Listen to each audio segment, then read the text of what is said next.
бас л одоо юм ярьж байна л дээ. Энэ ими өржил. Хүний эрхийн комиссээс асууя. Одоо өндөр юутай болчоод машина зараад гэрээ барьцaalаа зээл авчин гадагшаа имчилгээнд явж байна. Болсоо байсан мөртлөө одоо эрүүл мэндийн даатгалын хөнгөлөх гэж байхгүй болсон. Байгаа мó энэ одоо ирсэн зөрчилж байгаа асуудал мөн үнэг дөрт. Хоёрдугаар асуудал сая хөдөөнөөс нэг эмэгтэй хотод орж ирсэн. Хөдөөгийн аймгийн 1 декемберд очоод төрхөөр зүгээр очсон эмэгтэй умаа урагдаа сүүлдээ умаагийн тайраад шээстрийн замын гэмтэйгээд одоо 3 дугаар эмд хүнд байдалтай байж байна. Энэ эрхэн зөрчилж байгаа асуудал мөн үү? Эрүүл мэндийн аминыг шалгаж өссөн үү?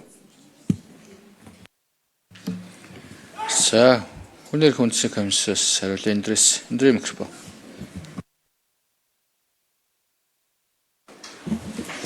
Пейсинг гишүүний асуултанд хариулъя. Эхний тэр санхүүжилт өрөө авлагатай холбоотой тэр 80% санхүүжилтийг квотоор тогтоож байгаатай холбоотой ялангуяа анхан шатны эрүүл мэндийн байгууллагууд бол байнгын хөглөг авлага үйлчлэгээ зохисоор үзүүлж чадахгүй байна гэдэг асуудлыг байнга тэр 74 байгууллагуудын шинжилгээний хүрээнд бол ярьж байна.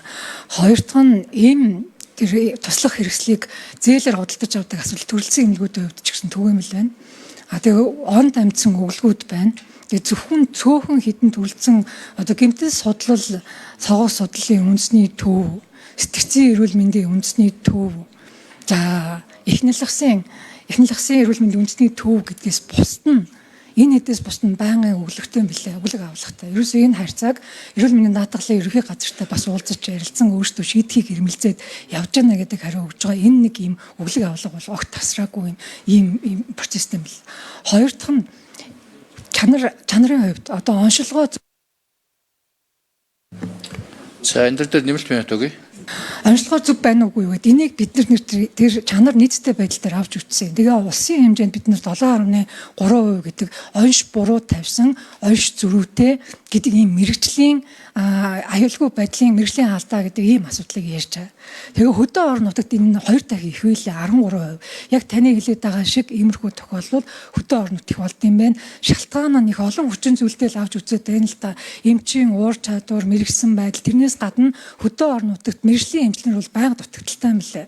3 төрлийн эмчнэр хөдөө орон нутагт тогтмол дутагдaltaй байдаг, хаагаад болдгоо. Тэгээд доктортой ажиллаж чаддаггүй гэдгийг хэлдэг. Тэр бас нөлөөлдгөө гэдгийг хэлэн байгаа эмчийнх нь өөрийнх нь ур чадвараас нөлөөлж байна гэдгийг хэлэн дараагийнх нь тоног төхөөрөмжийн асуудлыг бас ярьдаг. Нөгөө уруулж химийн модис бэлэн лаборатори байна уу гэдэг ийм асуудлуудыг ярьдаг. Гэхдээ ийм нөгөө чанарын оншийн зүрхэгийн асуудал байсаар байгаа. Энээс болоод хүн охирж байгаа асуудал би эрүүл мэндийн амнаас эрүүл мэндээр охирж байгаа би бид нар бас энэ юмдаа бол дүгнсэн. Тэр